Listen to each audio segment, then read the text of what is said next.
Hello friends, welcome back to simply Panchami blog. ഇന്ന് duty കഴിഞ്ഞ് വന്നപ്പോൾ എല്ലാവർക്കും ഒറ്റ വാക്കുള്ള എല്ലാവർക്കും വിശക്കുണ്ട്. വിശക്കണേ എന്തെങ്കിലും ഉണ്ടാക്കണം. ഞാൻ നോക്കിയപ്പോൾ ബ്രെഡ് ഉണ്ട്, പിന്നെ അതേപോലെ തന്നെ ബിസ്ക്കറ്റ് ഉണ്ട്. അപ്പൊ അത് രണ്ടും വേണ്ടാന്ന് പറഞ്ഞു. പിന്നെ ബിസ്ക്കറ്റും ജാമും കൂട്ടി കുറച്ച് നേരം കഴിച്ചു. എന്നിട്ടും വിശമാറില്ല. അപ്പൊ വിശക്കണെന്ന് പറഞ്ഞപ്പോൾ ഞാൻ 2 പഴം ഉണ്ട് കേട്ടോ. ഈ പഴം കൊണ്ട് നമുക്ക് പഴംപൊരിയാണ് ഇന്നത്തെ മെയിൻ താരം. അപ്പൊ നമുക്ക് ഇനി പഴംപൊരി ഉണ്ടാക്കാൻ പോകും. എന്തോ കനം കുറച്ചിട്ടല്ലേ? ചേട്ടന് കനം കുറച്ചിട്ട് മതി എന്ന് പറഞ്ഞിട്ടുണ്ട് കേട്ടോ.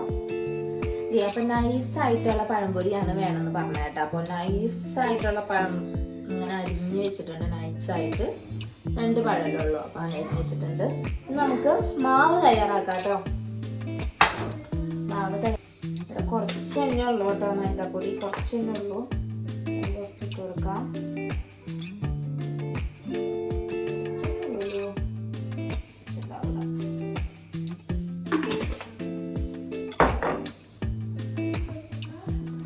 പഴംപൊരിക്ക് നമ്മുടെ മഞ്ഞ കളർ കൊടുക്കാൻ വേണ്ട സാധനമാണ് നമ്മുടെ മഞ്ഞൾപ്പൊടി. മഞ്ഞൾപ്പൊടി കുറച്ചിട്ടു. ജീരകം ഇടുന്നുണ്ട്. ചേട്ടന് അധികം ജീരകം ഇഷ്ടമല്ല, അപ്പൊ ഞാൻ കുറച്ചാണ് ജീരകം ഇടുന്നത്. അപ്പൊ ഞാൻ എന്തൊക്കെ ഇട്ടതെന്ന് വെച്ചാല് കുറച്ച് മൈദപ്പൊടി ഉണ്ടായുള്ള മൈദപ്പൊടി, കുറച്ച് മഞ്ഞൾപ്പൊടി ഇട്ടു, പിന്നെ കുറച്ച് ജീരകം ഇട്ടുട്ടാ. ജീരകം അധികം ചേട്ടന് ഇഷ്ടമല്ല, അപ്പൊ അതുകൊണ്ട് കുറച്ച് ജീരകം ഇട്ടിട്ടുള്ളൂ. പിന്നെ നമ്മുടെ ഏലക്കായ കേട്ടോ. നമ്മുടെ ശില്പ ചേച്ചി തന്ന ഏലക്കായാണ് കേട്ടോ. ചേച്ചി മൂന്നാറില് ട്രിപ്പ് പോയപ്പോ നാട്ടിൽ നിന്ന് വന്നതാണ്. എന്നും ചായ ഇട്ട് കുടിക്കും, എന്നിട്ടും തീർന്നിട്ടില്ല കേട്ടോ. കുറേ ഉണ്ട്. അപ്പൊ ആ ഏലക്കായ ഒരു മണത്തിനും ഒരു രസത്തിനേക്കും കുറച്ച് ഏലക്കായ ഇടാം നമുക്ക്. 2 തന്നെ ഇടണുള്ളൂ കേട്ടോ.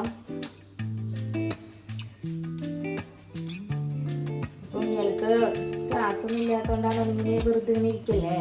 അവർക്ക് ഭയങ്കര വിശപ്പ്. അപ്പൊ അതുകൊണ്ട് എന്തെങ്കിലുമൊക്കെ അവർക്ക് സ്പെഷ്യലായിട്ട് ഉണ്ടാക്കി കൊടുക്കണ്ടേ.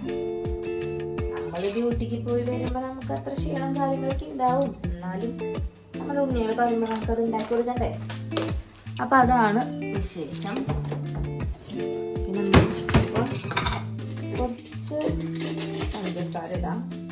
ഇതിനുള്ളിൽ പഞ്ചസാര ഇടാം. നമ്മുടെ മാവ് റെഡി ആയിട്ടുണ്ട് കേട്ടോ. കുറച്ച് ഇതാണ് ഇതിന്റെ അവസ്ഥ. ടേസ്റ്റ് ചെയ്ത് നോക്കട്ടെ.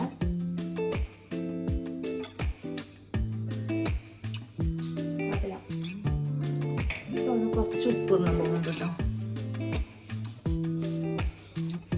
പൊടിക്ക് ഉപ്പിട്ടിട്ടുണ്ട്. നമുക്ക് വേറൊരു സാധനം കൂടി ആഡ് ചെയ്യാം കേട്ടോ. അവിടെ അച്ഛനും അമ്മയ്ക്കും പറഞ്ഞു കേട്ടിട്ടുള്ളതാണ്. നമ്മുടെ രീതിക്ക് കുറച്ച് പുളിമാവ് ഉണ്ടല്ലോ, ദോശയുടെ മാവ്, പുളിമാവ്, അതും കൂടി വെച്ച് കഴിഞ്ഞാൽ നല്ല രസമാണ്. അപ്പം ഞാൻ കുറച്ച് തന്നെ എടുത്തിട്ടുണ്ട് കേട്ടോ. കുറച്ച് പുളിമാവ് എടുത്തിട്ടുണ്ട്, 1 ടീസ്പൂൺ തന്നെ എടുത്തിട്ടുള്ളൂ. അതും കൂടി നമുക്ക് മിക്സ് ചെയ്തിട്ട് നോക്കാം കേട്ടോ. എന്താവോ ഇങ്ങനെ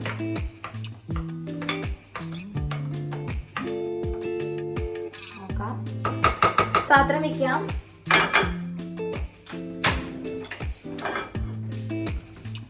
നമുക്ക് സൺഫ്ലവർ ഓയിലാണ് കേട്ടോ. കോക്കനട്ട് ഓയിലൊന്നും ഇല്ല, കഴിഞ്ഞു. സൺഫ്ലവർ ഓയിലുള്ളൂ. അപ്പം അതുകൊണ്ട് സൺഫ്ലവർ ഓയിൽ കുറച്ച് നമുക്കൊരു ടെസ്റ്റിങ്ങിന് നോക്കി നോക്കാം. വെളിച്ചെണ്ണ തിളച്ചോന്ന്. തിളച്ചിട്ടുണ്ട്. നമുക്ക് അപ്പൊ ഫസ്റ്റത്തെ ഒന്ന് ഇട്ടോക്കാം കേട്ടോ.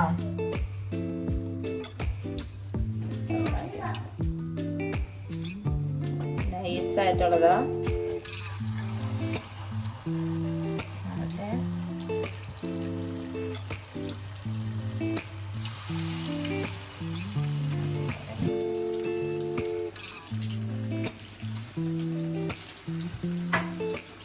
ഇപ്പൊ 4 ഇട്ടിട്ടുണ്ട് കേട്ടോ. ഇനി ഒരു 1 2 3 4 5 ഒരു 6 കൂടി ഉണ്ട്. കുഞ്ഞി 2 പഴമായിരുന്നു, പക്ഷെ നല്ല നൈസായിട്ട് കഴിഞ്ഞപ്പോ കുറച്ച് ക്വാണ്ടിറ്റി കിട്ടിട്ടോ. നമുക്ക് നോക്കാം.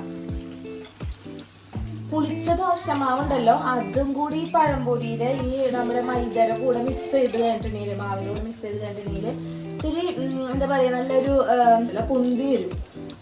നല്ല രസമുണ്ട്. അല്ലെങ്കിൽ നമ്മൾ സാധാരണ മൈദ മാത്രം ഇട്ട് കഴിഞ്ഞിട്ടുണ്ടെങ്കിൽ ഒരു പഴം വേറെ അങ്ങനെയായിട്ട് നിൽക്കാറുണ്ട് കേട്ടോ.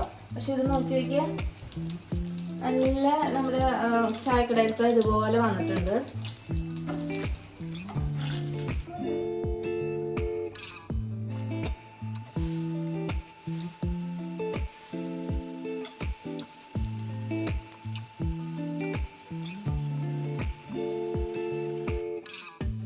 അപ്പൊ നല്ല ചൂട് പഴംപൊരി റെഡി ആയിട്ടുണ്ട്. ഒരു ട്രിപ്പ് കൂടി ആവാനുണ്ട് കേട്ടോ, അത് ആയിക്കൊണ്ടിരിക്കുകയാണ്. അതിന് കഴിഞ്ഞ് പഴംപൊരി കഴിഞ്ഞു. അപ്പൊ വേറെ 5 മിനിറ്റ് മതിയിട്ട് സംഭവം ഉണ്ടാക്കാൻ. എന്തായാലും ഉണ്ണികൾക്കും ചേട്ടനൊക്കെ ഇഷ്ടാവോന്ന് നമുക്കൊന്ന് നോക്കാം.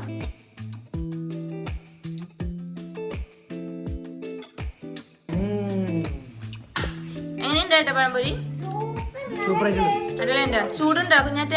കട്ടൻ ചായ വെക്കാം. ചൂടൊന്ന് കഴിച്ചു നോക്കിയ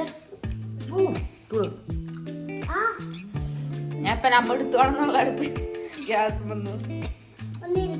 ഈ തണുപ്പത്ത് ചൂടുള്ള പഴംപൊരിയും ചായ കുടിക്കാനുള്ള രസം ആണോ?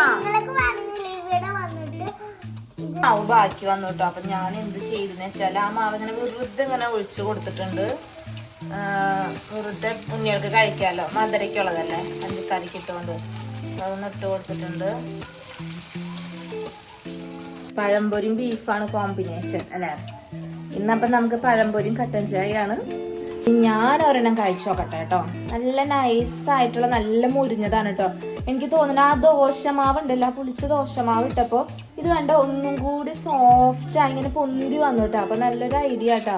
നമ്മുടെ പഴംപൊരിക്ക് ഉണ്ടാക്കുമ്പോൾ അതിൻ്റെ കൂടെ ഇത്തിരി പുളിച്ച ദോശമാവ് കൂടി വെച്ചിട്ടുണ്ടെങ്കിൽ അടിപൊളി 5 മിനിറ്റിനുള്ളിൽ അടിപൊളി പഴംപൊരി ഉണ്ടാക്കാൻ വേണ്ടിട്ടാ. കഴിച്ചു നോക്കട്ടെ.